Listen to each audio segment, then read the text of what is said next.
What's going on, guys? Dustin here with another Star Trek The Official Starships collection from Eagle Moss, and we're actually doing a U.S.S. Voyager double special. Actually, I'm just kidding. We're actually doing a review of the Delta Flyer. This little small shuttlecraft. It's a shuttlecraft, yes, I said it.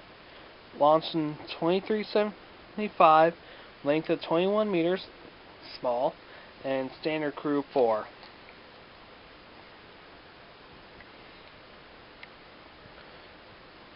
And here's everything, all the statistics. Feel free to pause this because I'm actually going to do something new. I'm actually not going to read all this, but you can actually pause this right now and you can actually read it. If not, feel free to follow along. This is a very unique shuttlecraft designed to withstand the rigors of life in the hostile Delta Quadrant.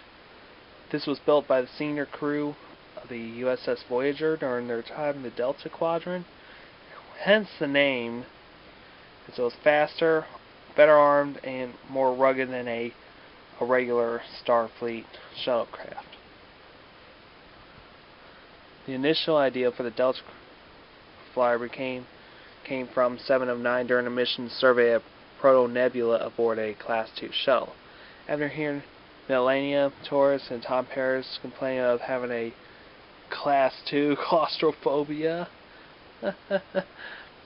term used by Starfleet cadets when they were packed into shells for weeks at a time, part of their training, 7 suggested that they design a larger, more efficient shell, even roomy. The Delta Flyer was built in just a few days, so alloys and new design components were replicated, while spare parts from storage were used during the construction. It was also an ultra-responsive hot rod, described from Tom Paris.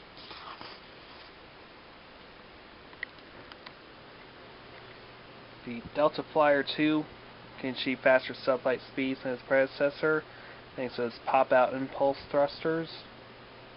And they're actually useful in navigating course near the Mobius inversion during the Interior Train and Stellar Array. Well, Rally, sorry. Shield enhancements allowed the Delta Flyer to withstand gravimetric distortions and gravitonic eclipse when found Ares 4 in Roman numeral. 4. Early Mars mission command modules gone missing in 2032, and that's actually not far from now. That's actually 16 years from now, sorry. It'll be 15, which will be 2031. So don't cancel your weekend plans now.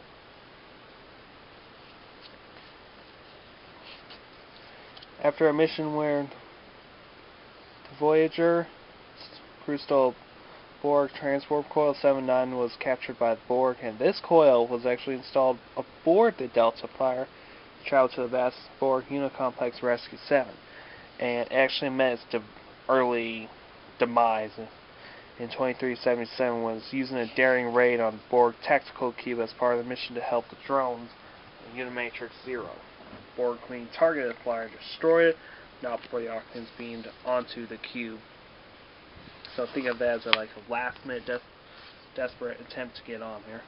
The interior is just a cockpit, small midsection, and an aft compartment that feature wall-mounted workstations, a replicator, a retractable bile bin, and cage locker containing spacesuits, handheld weapons. Basically, instead of a LCARS interface, the pilot station actually features analog style dials, toggle switches, and levers, while the Delta Flyer 2 featured 2 manual steering columns. For all your deck layouts, you actually have the top view. You also have your shielding defense grids. That's where the registry number is. When we actually take a look at the ship itself, it actually really pops out. It's actually your enhancements back here. really stands out as well. Basically, anything that has a like system enhancement for the Borg really stands out. First version of this ship featured 2 torpedo launchers on either side. This one is just equipped with a single one.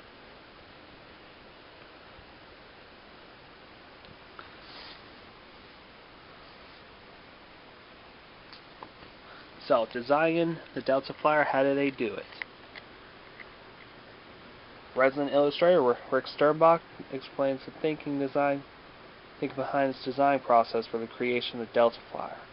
It began its life in Season 5 with the concept of an all-environment shuttle, which is actually capable of deep space missions, atmospheric flight, planetary landings, and life in the hostile Delta Quadrant.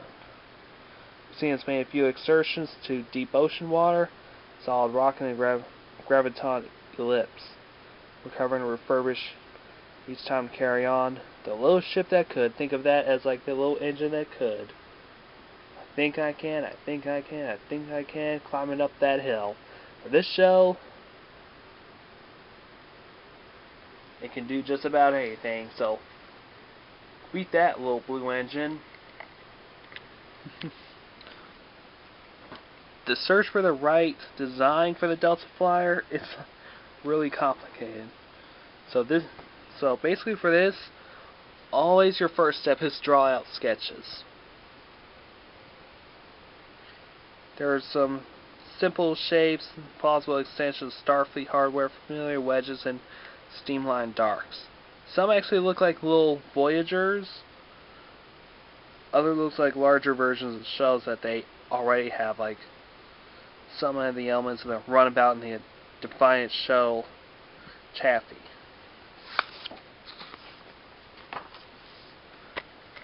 Some more early doodles, basically think about sketching.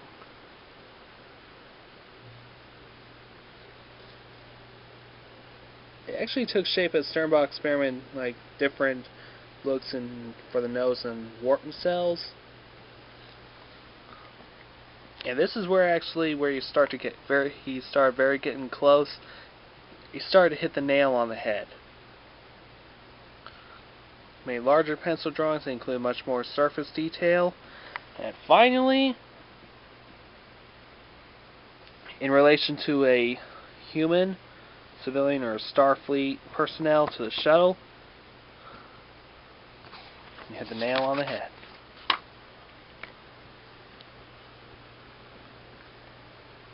All the elements were roughly through, and Sternbach actually added a large hatch to the rear. You can actually install different modules such as the lab. But here's where the spatial problem is. It was supposed to hold 4 escape pods. They added to a well-known but thorny problem. Sometimes happens with cinematic spacecraft, not to mention some cinematic boats, aircrafts, and cars. It appeared much larger on the inside than the outside. No Harry Potter reference. Aft compartments were being cooked up separately by set designer Richard James. There wasn't any place to indicate entry hatches for the lifeboats.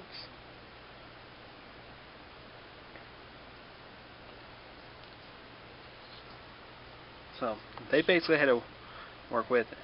Sternbach actually worked with a precise set of orthographic views of the Delta Flyer.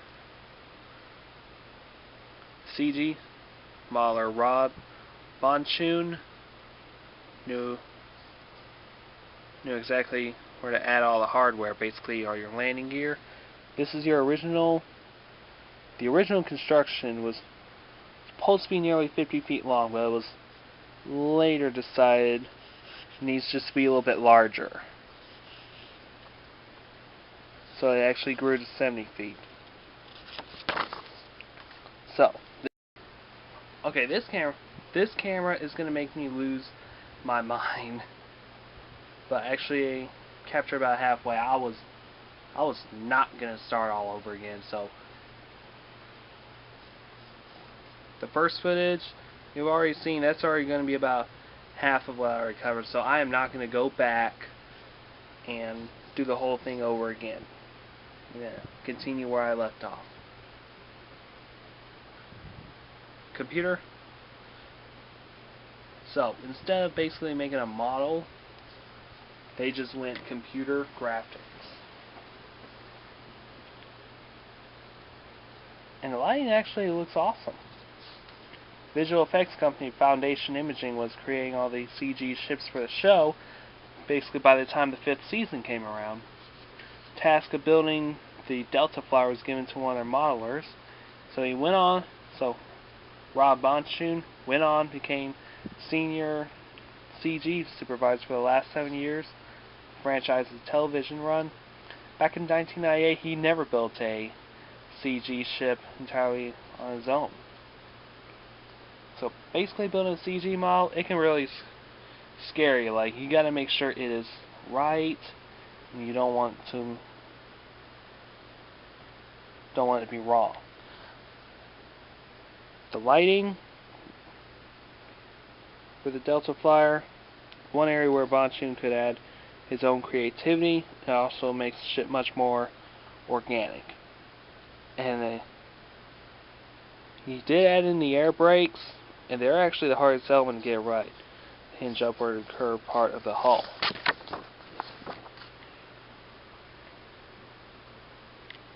I'm going to lose my mind again if this camera battery decides to give out on this final part, because I need to get it done. On screen, the first appearance was in Extreme Risk. It appeared only in Star Trek Voyager. We got 2 key appearances, Good Shepherd and Drive.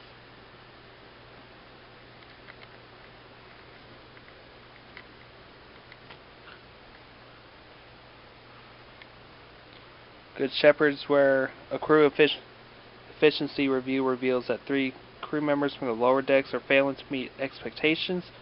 So, seeking to guide her straight back to the flock, Captain Janeway orders them to join her on a astronomical survey aboard the Delta Flyer. It was going to be a routine mission, but it just went wrong when something hit the Delta Flyer, thus disabling its warp drive. Unable to contact Voyager, Captain and the 3 misfits must find a way out of their predicament, also battling what appear to be dark life matter forms.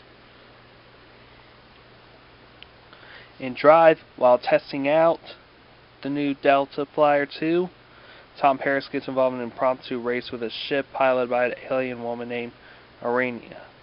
Blair invites him to take part in the race as being held in celebration of a peace treaty between 4 races who were recently at war. Paris readily agrees, but forgetting that he had promised to go on a holiday with Milana Torres. Now, trying to save their relationship, Torres takes part in the race as Paris' co-pilot, unaware that Delta Flyer has been rigged to explode by Arena, who opposes the peace. So that's kind of weird. One of the ships taking part of the Transstellar Rally in Star Trek Voyager episode Drive was a reuse of the coaxial drive vessels first seen in the 4th season episode Vis-a-Vis. This is actually the same ship made a brief appearance in the episode The Voyager Conspiracy and Workforce. This is Saya Batten, who played Arena in the Star Trek Voyager episode Drive. She actually appeared in Deep Space Nine as Gul Dukat's daughter, Torres Ziyal. She was also one of the original members of the pop group Pussycat Dolls. And here's an awesome fact. Tom Morello, the lead guitarist from rock bands Rage Against the Machine and Audioslave, I've actually listened to both of them. In a cameo appearance in Star Trek Voyager Good Shepherd, he plays crewman Mitchell, who was stationed on Deck 15, directed Captain Janeway to Junction Room 16. He was a huge fan of Star Trek and made a brief appearance as a Sona officer in Star Trek Insurrection. I've never known that. I have never known that. That's like WWE's The Rock starring in, making a guest appearance in Star Trek Enterprise. And he actually did. He actually did. Y'all know what episode that is. In issue 39, we're going to be taking a look at the Romulan drone ship. It's an advanced warship from the 2150s that can assume the appearance of other vessels. How the design evolved from a giant flea. I hate fleas, but when it comes to this ship, okay. And how the CG model of this drone ship was created. And here's the back graphic. So I know what you're all thinking. Why is the Voyager here? Same registry number, but guess what? It's still going to be a part of the Voyager fleet. So here's our Delta Flyer. And in relation, I don't think it will be that big, but it's actually much smaller.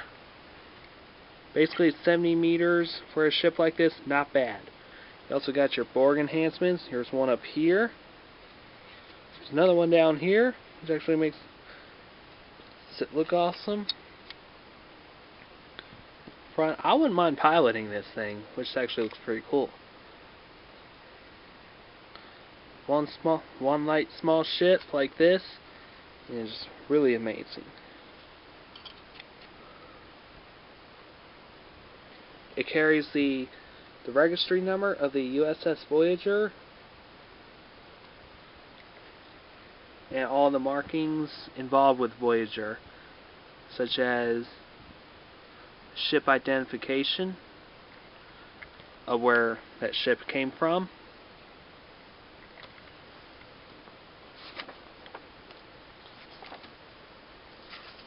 so this ship is relatively awesome. You also have different features. It does include the transport emitter, which is up here. There's also another one on the other side.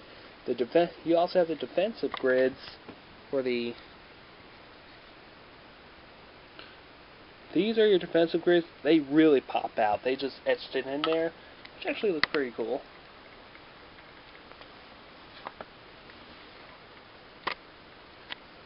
Now, many people were wondering where's the torpedo launcher. There's actually a micro one up here. You also have your main sensor array right here, and here's your landing gear. Basically, if you ever want to make like basically where they want to go down to the surface of a planet, they have to have this drop down, the landing gear. And here's your back door right here.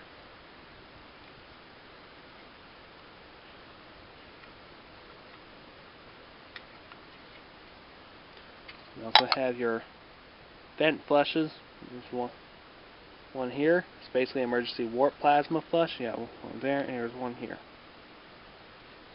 You also have cockpit window. Basically, it's just like a black windshield. Basically, a windshield.